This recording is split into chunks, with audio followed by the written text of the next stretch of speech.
Hi there, Matt here. I'm in the bottom left-hand corner of your screen. Got a tip for you to save you a lot of time with your workflows. So in this example, we're going to show you how to quickly duplicate and save a lot of time.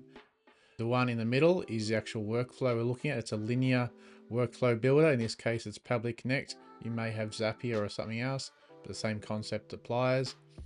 Also, you might have something completely different like make.com, which we use as well. Again, the concept still applies, but it just looks a bit different. So proposal created is this workflow here, and we're going to duplicate.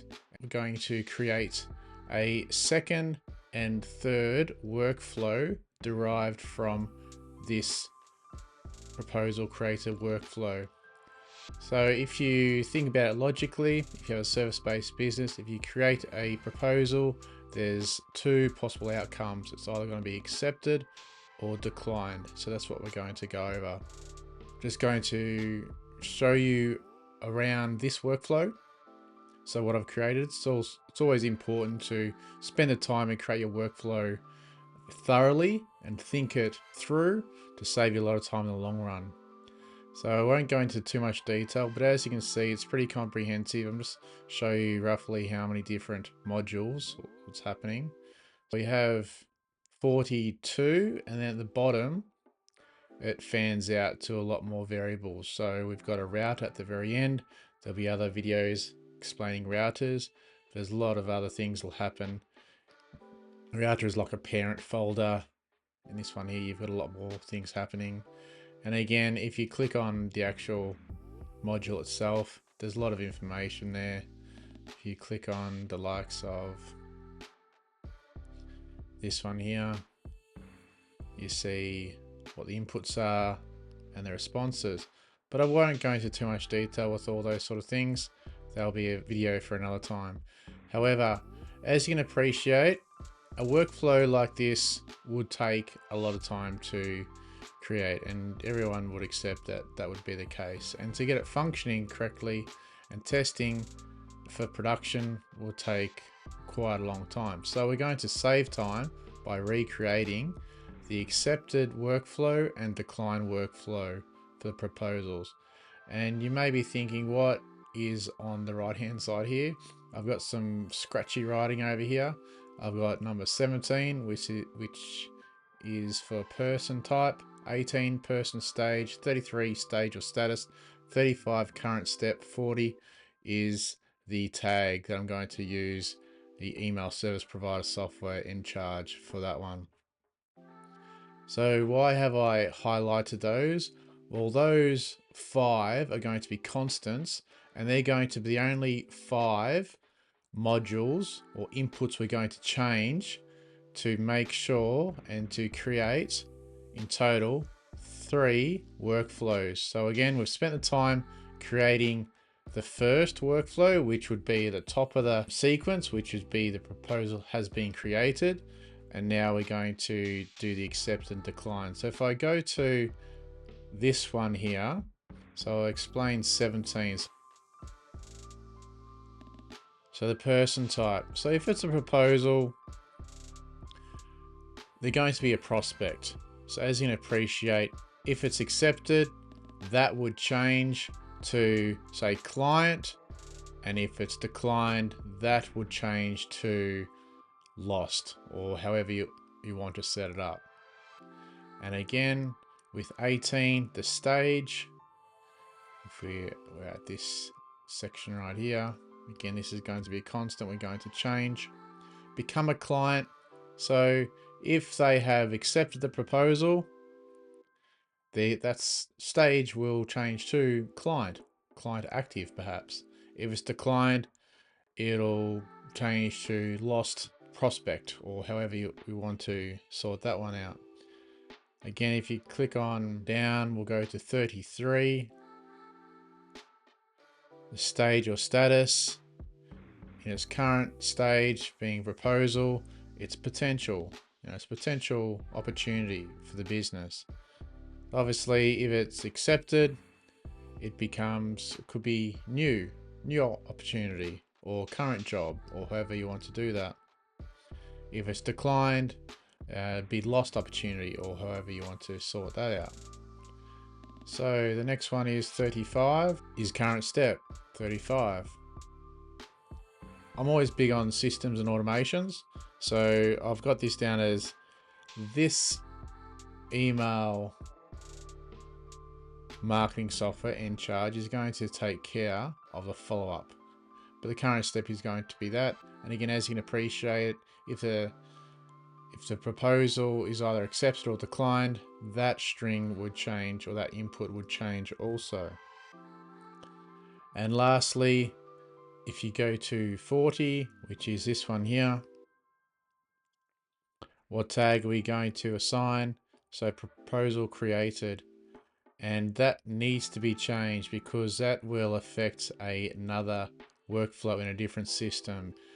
The proposal created relates to proposal created, this workflow we're currently sitting in. Again, with a second workflow which will be accepted, that tag is going to be changed to something like proposal accepted, proposal underscore accepted. And if it's declined, it's going to be something like proposal underscore declined. So how do we quickly change and save time? So what we do now is we're going to go copy this, rename, Control A, Control C, or Command A, Command C, depending if you're on Mac or not. So I've got that. I'm going to clone it. Clone. Just have to wait for it to clone. We go to here, the top one. Now it's already cloned it for us. We're going to rename that. I'll take the brackets off the end. I'll take that off the front. Proposal. Again, accepted. So we're going to be doing the first example. Update. Proposal accepted. So we're currently in the second workflow now. We've duplicated the top one. We're currently in this one. And this is the example here. What I need to do, I'll need to copy this webhook and place it into the relevant software. We'll do that for another video, but that's something you'll have to be aware of. So another thing I like to do in all my workflows is I'll copy that. Workflow relating to, copy that. The reason why I like to do this part here, workflow relating to, is anytime I update another software, I like to put in an automation notation, and that's going to reference back to that workflow relating to. So if I go to the likes of Airtable, here, so number 4, create an internal automation note, so processing details. So I like to keep records of what's happening. And as you can see here, it's going to the note, will be inputted as processed via Pabbly Connect, and it's this workflow here. So you know exactly at a high view what he's updating your databases and how and when. So that's a little tip for you. So now we have changed the title. We now need to go into and change 1, 2, 3, 4, 5. That's only 5 inputs, as opposed to going through and recreating. How many do we have? 1 all the way through to 43. But in every single one of those, there could potentially be 10 or so or more inputs as well. So as you can see, it all adds up. There's a lot of work to be done. So we're only going to be updating 1, 2, 3, 4, 5 inputs. That's going to save us a lot of time. Go to 17. First thing we go to 17. Prospect. Now, in order for this to work, we need a single source of truth, one single source of truth. And I like to use Airtable as the main database, and that's going to capture all the relevant details and it's always going to be referring back to those tables in Airtable. So if I go to person type, I'll bring up Airtable right now. So I have Airtable open now on my left-hand screen. And I'll just make this a little bit smaller. So we have prospect. Shall drag it to the right-hand side. So it makes a bit more sense. So if it's proposal created, it's a prospect. If it's accepted, so what we use is going to be client active. So Command A on a Mac. Command A, Command V. There you go. Save and send. And just make sure that's changed to normalized, because if you do, have to make sure it transforms it correctly. If it had it uppercase or capitalize, it may not be shown exactly how a database is referencing that one. So I've got that one done. We'll go save, there we go, normalize, accented, however you want to pronounce it. So the second thing we need to do, so we have done 17. 17 has been done. We now go to 18. It's as simple as going to 18. Person stage. Again, we're going to go to our main database, which is Airtable. Person stage.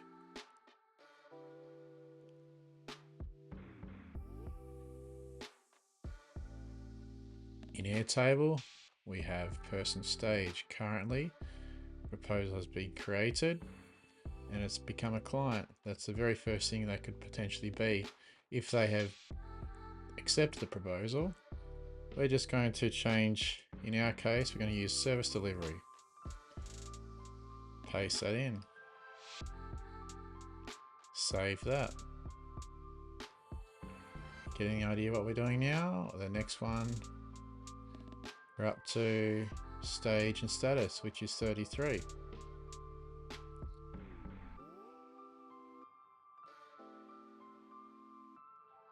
You find 33.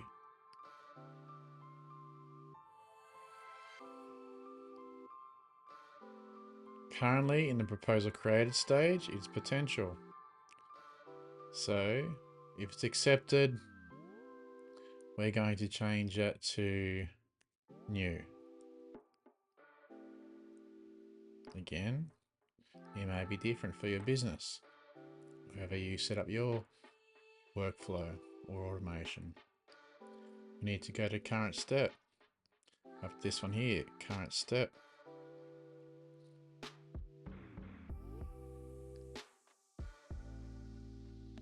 And there's a lot of steps here.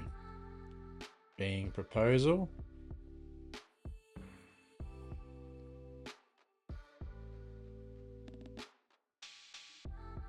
What's likely for us to do? If proposal being created, I want to keep it at that because this Encharge is going to automatically create invoice for us. So I'll keep that as that. So in this case, that's the only one we're not going to change so far. 40 is important. We're up to number 40. This is going to be simple.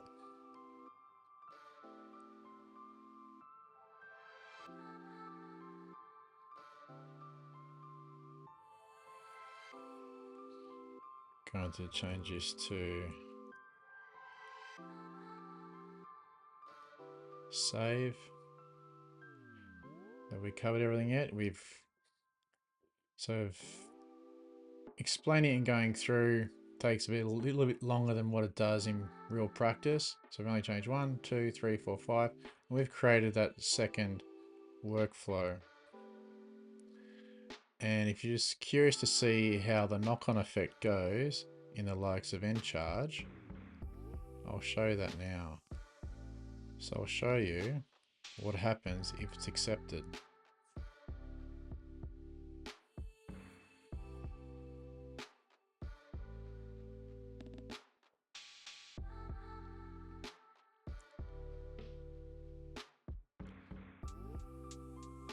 This is a whole separate video in itself. As you can see, we have this workflow set up in a different system altogether. So we've created this tag, and if you recall, the very first workflow proposal created,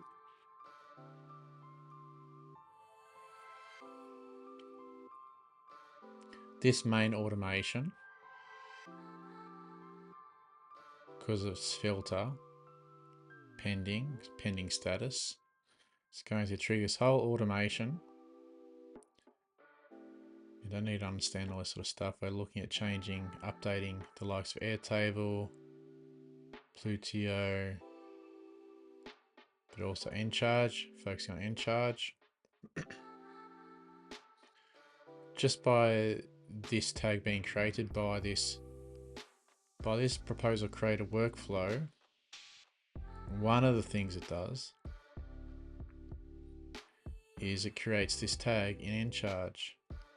As you can see, it's going to create this. So in Encharge, if this has been triggered, it's going to go through all this follow-up sequence. As you can see, there's a lot happening. It sends emails, it sends SMS.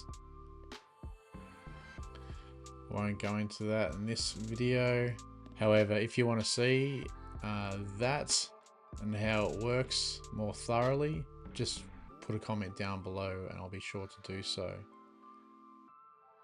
So if the proposal has been accepted, this tag is going to pull them out of this workflow.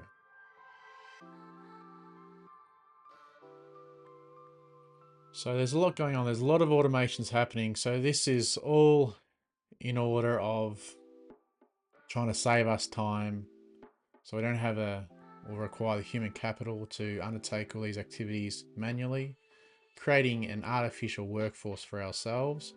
So have a lot of workflows happening. And the last one we're going to do, we're going to create and we're going to do declined. So if we look here, we have accepted. So it's going to be the top one. We're going to clone and we're going to create the third workflow.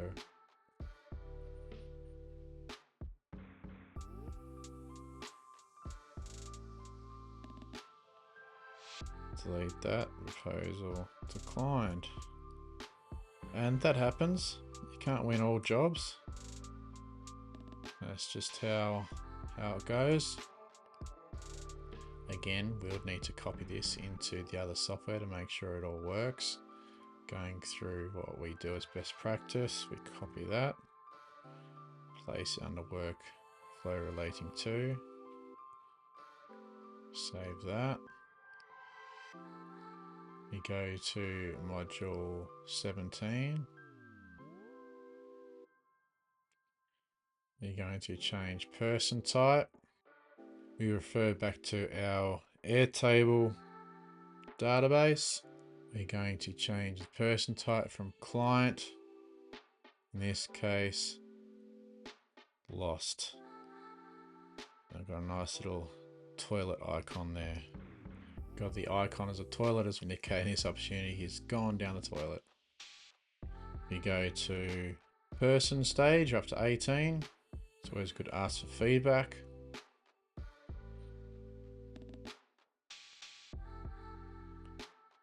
Change it to ask for feedback. Go to module 33, you're up to stage now, as being the opportunity stage.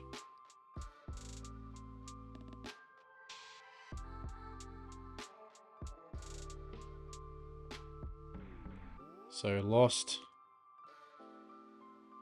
Command C, Command B, again toilet icon.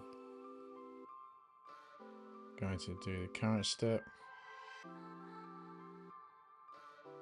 What do we want to happen? We're going to keep it that. We use the power of the email marketing software we have as with Encharge to do the follow-up to get feedback as well. Keep that as that. The tag.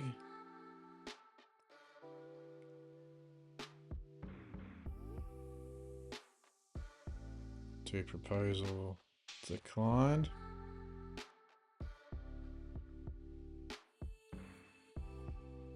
And that's it. What we have done by spending the time previously, not including this video, to create our parent workflow, which is proposal created, we have simply reproduced, cloned, and created two more. Because we have set up the structure of our workflow to incorporate constants, those constants being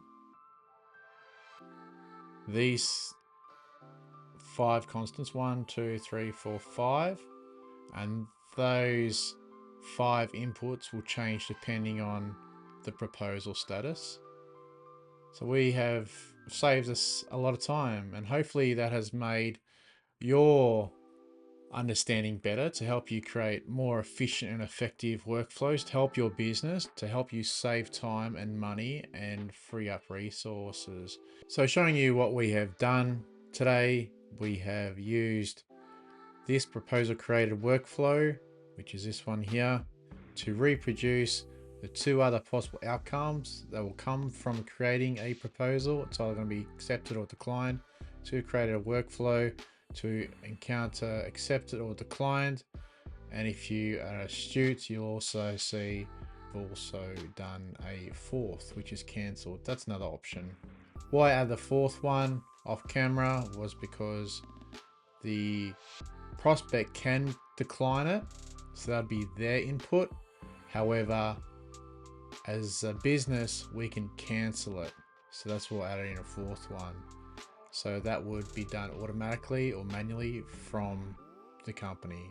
So we've done 1, 2, 3, 4, and we've saved so much time by spending the time creating the proposal creator workflow, which is in a separate video, and we have saved a lot of time by duplicating. So hopefully that helps. So if you found some value, consider liking and subscribing to this video, and we'll also welcome feedback and comments below. Thanks again for tuning in. Till next time. Bye for now. Matt K. Cheers.